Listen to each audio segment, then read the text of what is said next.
നിങ്ങളുടെ ഇഷ്ട പരമ്പരകളുടെ മുഴുവൻ എപ്പിസോഡുകളും ടെലികാസ്റ്റിന് ശേഷം എക്സ്ക്ലൂസീവായി സൺ നെക്സ്റ്റ് ആപ്പിലൂടെ കാണൂ. ഇന്ത്യൻ ഉപഭോക്താക്കൾക്ക് മാത്രം സൗജന്യം.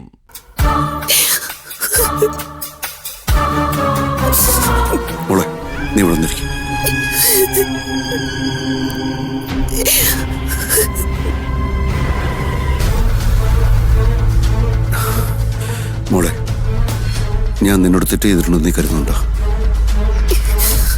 ജീവിതത്തിൽ ഇന്നേ വരെ ഞാൻ നിനക്ക് വേണ്ടിയിട്ടില്ല ജീവിച്ചിട്ടുള്ളത്. ഏട്ടന്റെ ഭാഗത്ത് നിന്ന് നോക്കുമ്പോ അത് അങ്ങനെയായിരിക്കും. പക്ഷെ എന്റെ ഭാഗത്ത് നിന്ന് എപ്പോഴെങ്കിലും ഏട്ടൻ ആലോചിച്ചിട്ടുണ്ടോ? മോളെ, ഏട്ടൻ പറഞ്ഞത് ശരിയാ. കുട്ടിയായിരുന്നപ്പോ മുതല് അച്ഛന്റെ സ്ഥാനത്ത് ഏട്ടൻ തന്നെയായിരുന്നു. ഞാൻ ഏത് വസ്ത്രം ഉടുക്കണം, എപ്പോ പഠിക്കണം, എപ്പോ ഉറങ്ങണം, എന്തിന് ആരൊക്കെ ആയിരിക്കണം കൂട്ടുകാരെന്നൊക്കെ ഏട്ടനല്ലേ തീരുമാനിച്ചിരുന്നേ. ഒരു തവണ ഒരാളുടെ കാര്യത്തിൽ മാത്രമേ ആ ഇഷ്ടം നോക്കാതെ ഞാൻ പെരുമാറിയിട്ടുള്ളൂ.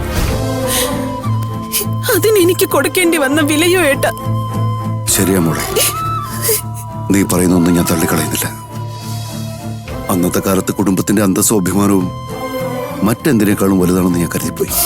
എന്നിട്ട് ആ അന്തസ്സിന് ചേർന്ന ബന്ധം ഏട്ടൻ തന്നെ കണ്ടെത്തി തന്നിട്ട് എന്തായി? കുടുംബത്തിന്റെ അഭിമാനം നിലനിർത്തുന്ന പോലെ ആയോ എന്റെ ജീവിതം?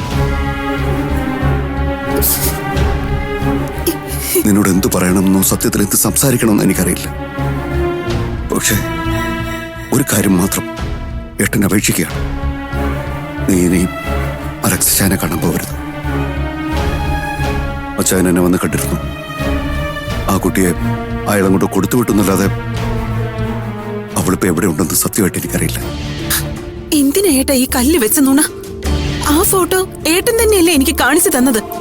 മോളെ, അത് മാത്രമേ എന്റെ കയ്യിലുള്ളൂ. ആ കുട്ടി എവിടെയാണെന്ന് കണ്ടെത്തിയില്ലെങ്കിൽ അവളെ അന്വേഷിച്ച് നീ നന്ദഗോപന്റെ അടുത്തേക്ക് പോകുമെന്ന് അലക്സിനോട് പറഞ്ഞു. അവന്റെ മുന്നിലേക്ക് നീ അപേക്ഷയായി പോകുന്ന ഒരു ദിവസം ഉണ്ടെങ്കിൽ ആ ദിവസം എന്റെ അവസാനമായിരിക്കും. ഏട്ടാ, എന്റെ ജീവിതത്തിൽ ഞാൻ അത്രമാത്രം വെറുക്കുന്ന ഒരാളാണ് അയാൾ. മോളെ, നമ്മുടെ കുടുംബത്തെ ഇല്ലാതാക്കിയത്, എന്റെ ജീവിതത്തിന്റെ താളം തെറ്റിച്ചത് എല്ലാം അയാൾ ഒറ്റൊരുത്തനോ. മോളെ, അവനെ തേടി നീ പോവോ മോളെ? പകരം ഏട്ടനൊരു മാർഗം പറ. എനിക്ക് കാണേണ്ടത് എന്റെ മോളെ മാത്രം. അതിന് ഞാൻ ഇനി എന്താ വേണ്ടേ? ഇത്രയും കാലം നീ ജീവിച്ചില്ലേ? അവളില്ലാതെ ജീവിച്ചില്ലേ? ഒരല്പം കാലം കൂടി അങ്ങനെ തുടർന്നൂടെ? എത്ര കാലം ഏട്ടാ? ഞാൻ അവളെ കണ്ടുപിടിച്ച് നിന്റെ മുമ്പിൽ നിർത്തി തരുന്നതുവരെ മാത്രം. അതെന്നാ ഏട്ടാ? മോളെ, ഏതായാലും ഇനി അധികം വൈകില്ല. അതുവരെ മാത്രം നീ എനിക്ക് വേണ്ടി ഒന്ന് ക്ഷമിക്കണം. ഏട്ടന്റെ കയ്യിൽ അവളുടെ ഫോട്ടോ ഇല്ലേ? അതെനിക്കൊന്ന് ഫ്രെയിം ചെയ്ത് തരാമോ?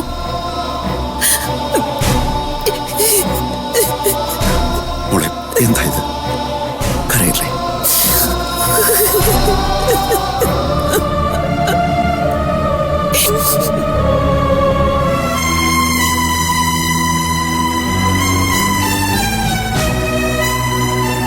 സ്വാമിയോട് നമ്മൾ വരുന്ന കാര്യം ഞാൻ വിളിച്ചു പറഞ്ഞിട്ടുണ്ട്. അകത്ത് കാത്തിരിക്കാവൂ.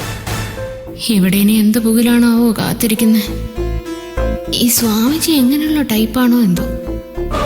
പൂജയ്ക്ക് ഇവർക്കും എല്ലാം നേരത്തെ പരിചയമുള്ള സ്ഥലമായിരിക്കും ഇതെന്ന് ഉറപ്പാ. അതുകൊണ്ട് പെടാനുള്ള സാധ്യത കൂടുതലാ. ഒരു കഥ മെനഞ്ഞ് രക്ഷപ്പെടാൻ നോക്കുന്നതായിരിക്കും ബുദ്ധി. വരണം.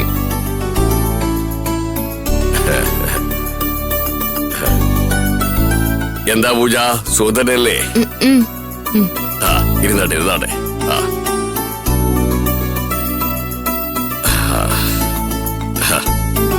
പൂജയുടെ ഈ ചിരിയെന്നറിയാം ഈ സ്ഥലത്തോടും പരിസരത്തോടും പ്രകടമായ ഒരു അപരിചിത്വം തോന്നുന്നുണ്ടെന്ന് അല്ലേ? പൂജമോളെ, അങ്ങനെ തോന്നുന്നുണ്ടോ? നീ ഇവിടെ കാലങ്ങളോളം കഴിഞ്ഞല്ലേ മോളെ? അതെ അച്ഛമ്മേ. പക്ഷേ ചിലപ്പോഴൊക്കെ എന്റെ മനസ്സ് വല്ലാതെ ബ്ലാങ്ക് ആവുന്നത് പോലെ അമ്മേ. ഒരുപാട് ടെൻഷനും പ്രശ്നങ്ങളൊക്കെ ഉണ്ടല്ലോ ഉള്ളില്. ഈശ്വര, ഇയാളിനി നിന്ന നിപ്പിൽ മനുഷ്യനെ ഹിപ്നോട്ടൈസ് ചെയ്ത് കളയോ? ദൈവമേ, എങ്കിൽ പെട്ടു. ആക്സിഡന്റിന് ശേഷം പൂജയ്ക്ക് ഓർമ്മ ഉണ്ടായിരുന്നില്ല എന്നല്ലേ പറഞ്ഞത്? അതെ, ആശുപത്രി വെച്ചാ എനിക്ക് ഓർമ്മ വന്നത്.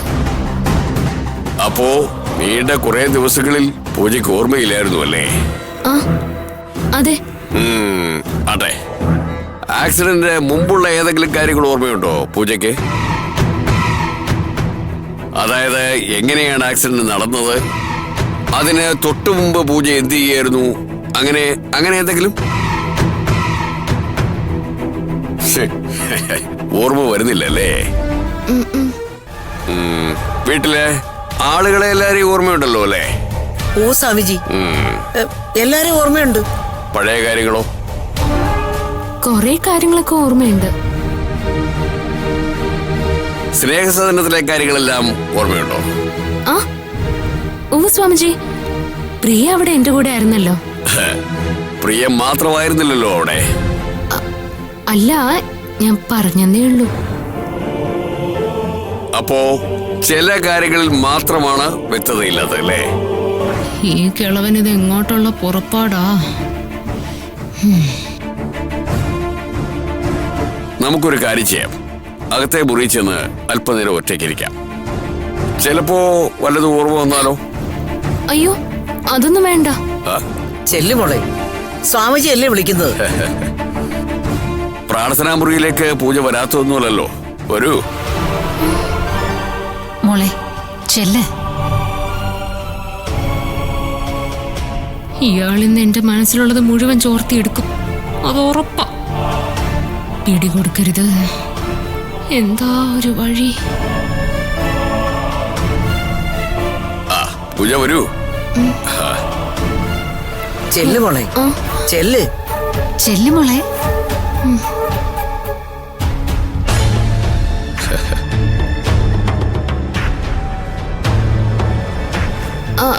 അയ്യോ അയ്യോ, മോളെ, മോളെ, മോളെ, പൂജ മോളെ. എന്താ പറ്റി? പൂജ, പൂജ, മോളെ, പൂജ, മോളെ, എന്താ മോളെ, എന്ത് പറ്റിയത്? പൂജ മോളെ. മോളെ, സ്വാമി, എന്താ ഇത്? എഴുന്നേക്ക് മോളെ. പൂജ മോളെ. പൂജ, മോളെ, മോളെ, പൂജ മോളെ. സ്വാമി, മോളെ. ഞാനൊന്ന് നോക്കിയോട്ടെ.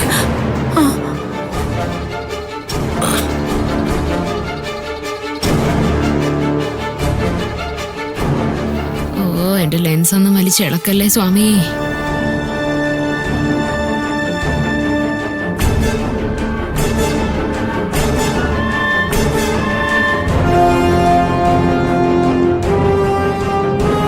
സ്വാമി, എന്ത് പറ്റിയതാ?